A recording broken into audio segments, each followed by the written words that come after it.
Okay, what I'm doing is I had to stretch out one of my rings using my ring stretcher because it was cutting off circulation from where my hands swell. So I stretched it out, but when I did, if you can get it to focus, the solder joint, the original solder joint in this ring, that I did not make this ring, it was already made, but it split.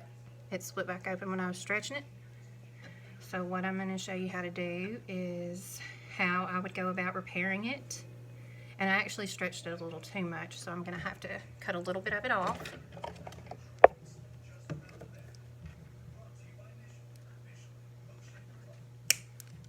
But I'm going to show you how to solder it with the stones still in place, because I don't want to have to go through all the trouble of taking these stones out. And it is safe to actually heat diamonds. You just can't quench immediately afterwards. Never quench because it could crack them, but I'd rather not chance it.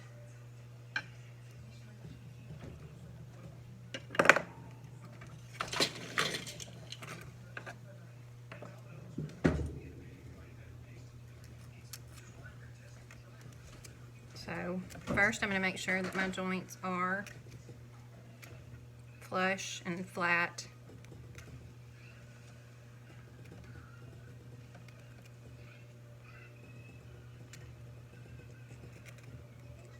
And it shouldn't take much because I used my good flush cutters.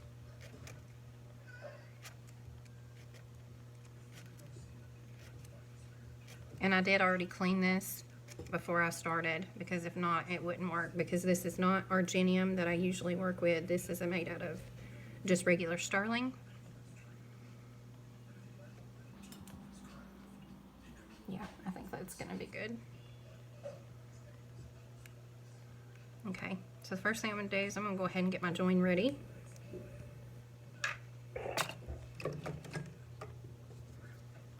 And you don't have to keep the shank round. You can actually have it misshapen if you look right there. See how it's flat right there? It does make it a little easier to make sure your joins are aligned, because you can always shape it after you're done.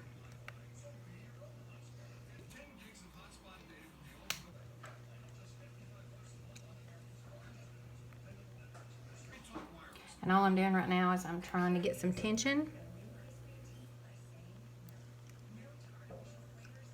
in that joint right there.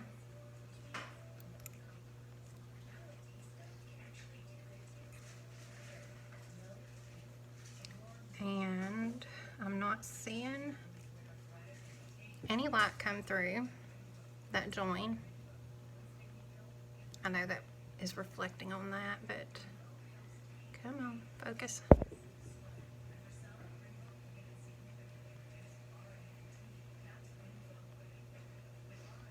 It don't look like it's gonna try and focus for me, but if you'll see, there shouldn't be any daylight coming through on your joint, or it will not. You will have gaps or a little V-like notch on either this tip or this tip, and you don't want that. And what I use to protect the stones is Cool Jewel that I got from PMC Supply. And it's pretty easy to use. And a lot of people call it anti-flux, or it's basically just a barrier that keeps the heat from traveling to what it is on. The heat will still go on the solder joint, but it won't get to my diamonds up here, or whatever stone you're trying to protect. But I try and put a decent amount on there, because it does burn off, but it doesn't take long at all to solder a joint. So, and it comes right off. There's no issue at all getting it off once you're done. And I do put it on the underside as well. I don't necessarily know that you have to. It's just a precaution that I use.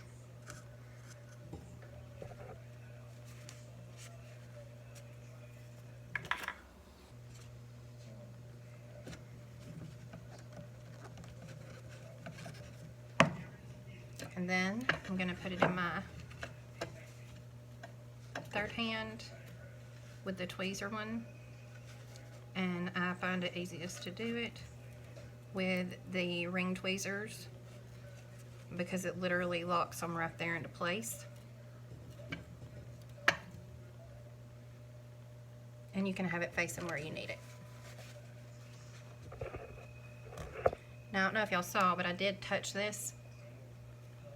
And because I touched it, it is likely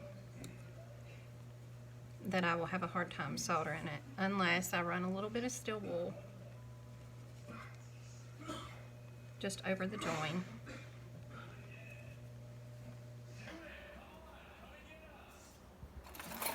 Now that I've done that,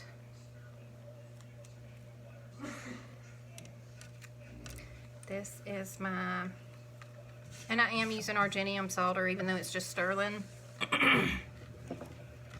because I'm actually out of my regular silver, but it's not going to hurt anything. As long as the ring's clean, you're not even going to notice the difference in the color. So I shouldn't need any more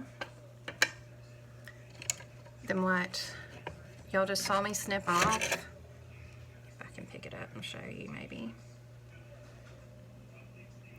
As y'all can see, that's just a tiny little piece. It shouldn't require a lot at all. Okay. I'm going to go ahead, and this is just Mighty Flux from Rio. Put a little bit on your solder. And also be sure you put it on your joint. I love the dropper. I was using it in a spray bottle before this, and then in the regular Mighty Flux bottle with a paintbrush, and it just gets everywhere when you do that. But if you use it in the dropper, you can put it exactly where you want it to go. I'm going to grab my soldering pick.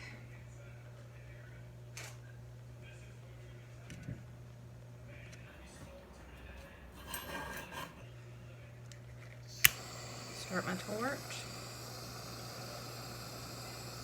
And go ahead and heat the flux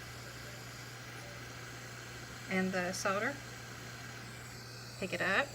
You'll see it's stuck right there to the end of my pick. Now, heat the join. See if you'll see this is smoking a little bit, so I'm going to turn on my fan.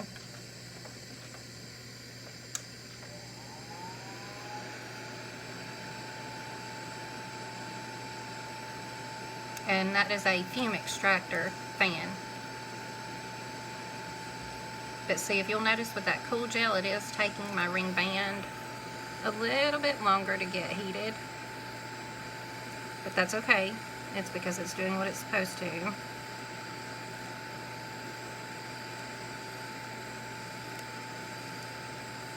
But at least I know that my stones in there are safe.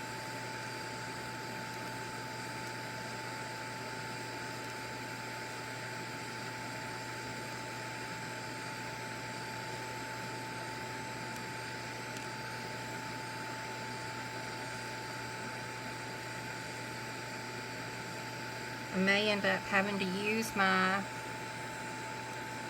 propane torch, as it does not look like this one is going to get quite hot enough with the cool gel on it. I'm waiting, hoping. Don't just heat the join, you need to heat the whole band. Okay, we're starting to get some traction now.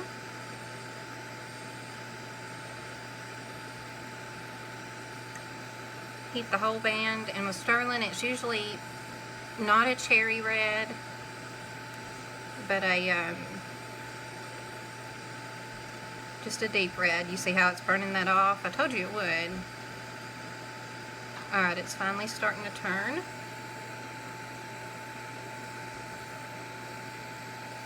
And now that I'm looking, I see another crack. I turn this, maybe you can see right there in the metal. I'm going to put some solder right there because just to be on the safe side, which my solder fell off somewhere. Well,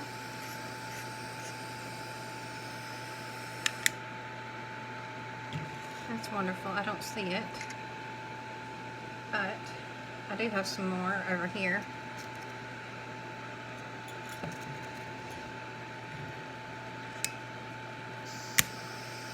That I've already fluxed.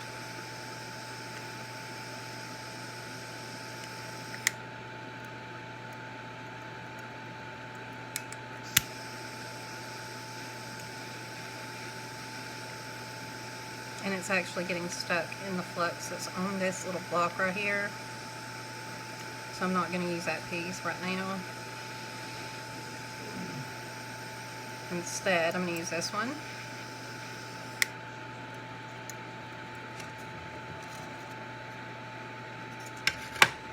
And we're simply just going to do this again.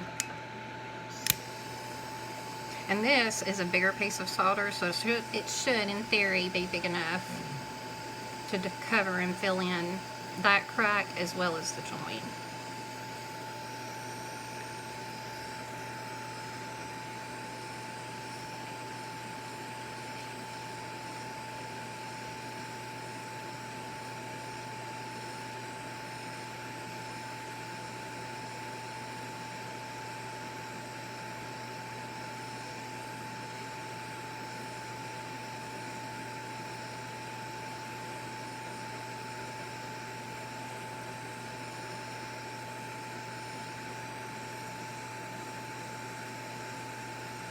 And we're trying to get this in the sweet spot. And what the sweet spot is that very tip of the, what my husband would call Budweiser blue, of the flame.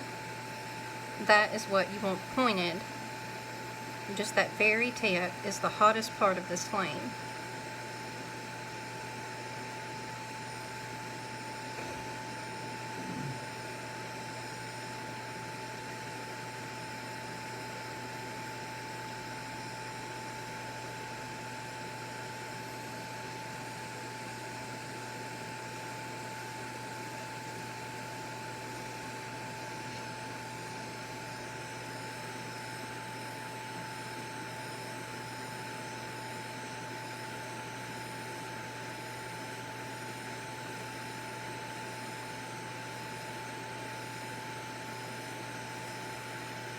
Okay, now that you've seen I've heated all the way around, I'm going to focus in more right here.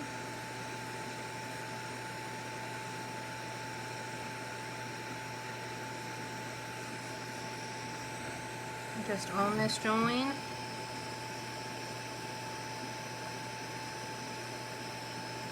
And it's not hot enough yet. You'll know when it's hot enough because you should be able to literally just touch, and instead of it falling off, it will automatically melt and go into the joint.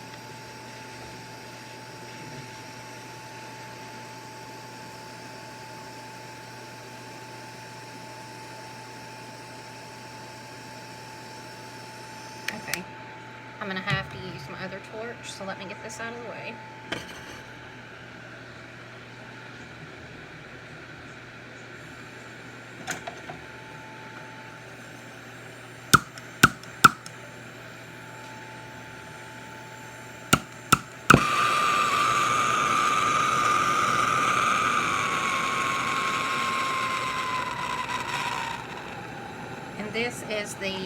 This is not my propane oxygen torch. This is just my Handy Flame propane torch. but anytime you need any kind of substantial amount of heat, this one absolutely will do the job. As you can see, it's trial and error. I have very shaky hands, so I have to use my right hand for almost everything because, as y'all saw, I tried to touch it with my left, and all I did was knocked that joint loose. So now I'm gonna have to fix that.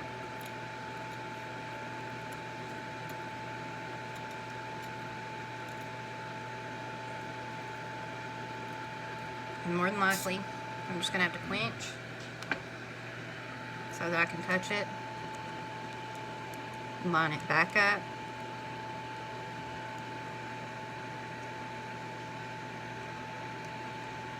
make sure it's good and tight.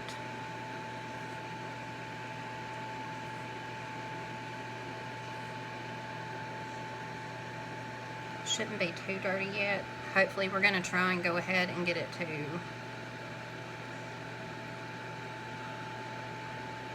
solder without having to pickle it. If it won't go, you're just going to have to pickle it and do it again.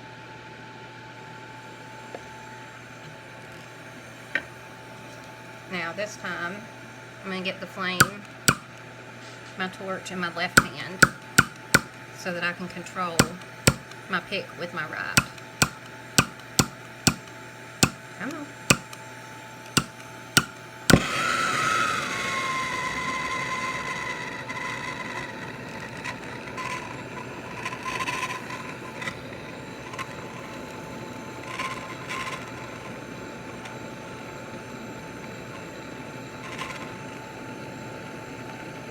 Alright, you should be able to see that it's getting almost like a orange. Now, drop. And I just melted it. There we go. Unfortunately, that does happen.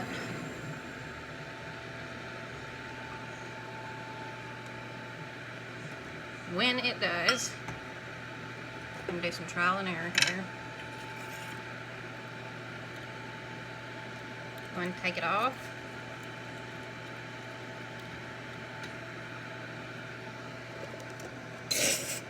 Drop it in your pickle.